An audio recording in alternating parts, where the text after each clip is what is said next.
Money accounts. Well, financial planner Stewart Welch joins us today to talk a little bit about that. It's good to see you. Good morning, Rick. Okay, it's one of those classic things. I mean, you know, couples a lot of times will fall down whether they share. They have two separate accounts and they share in the expenses, or whether all the money goes into that one thing and it's a common fund that everybody works off of. That's exactly right. Yeah. The question is, does it work, or if it doesn't work, what do you do, right? So that's exactly right. So if you have a system that's working, don't try to fix it. You don't have to make any changes. But and this really came up as a case where we had a couple that they decided as a couple that the wife would stay home and take care of the children, raise the children, while the husband went out and pursued a career and brought in the money. He was also controlling the finances, paying the bills and so forth. And the problem began to arise in that he began to think that he earned all the money, so he should get to decide where all the discretionary money was spent. He was buying boats and four-wheelers and trucks, and he wasn't really giving her due.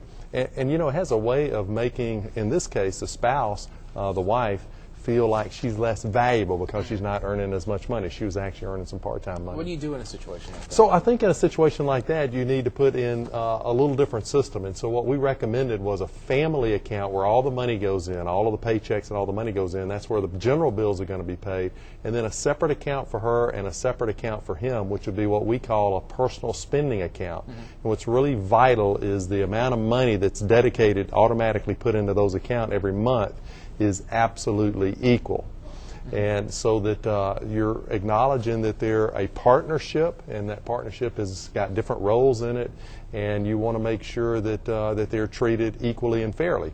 And so, and the other rule is you can't ask them how they're spending their personal spending account, and you certainly can't criticize them for the way that they're spending the money. So they get to do whatever they want to do with that. They can save up for stuff, they can just blow it, whatever they want to do. Okay, and this is one example out there. I mean, is it common to see that kind of discussion out there? I think it is common to see that kind of problem. Yeah. So when you have a couple and one's earning more than the other one, or maybe one's not working at all, the one that's earning feels like that they're doing all the work and therefore they control the money. But the reality is the person that's staying home raising the kids has the harder job. I mean, most of the guys would go, I'd rather be on the battlefield of work than on the battlefield of raising the kids. All right, Stewart Welch, always good to see you, pal. Thanks so much. Thank you. Ideas to fix the economy. Will the government's big plans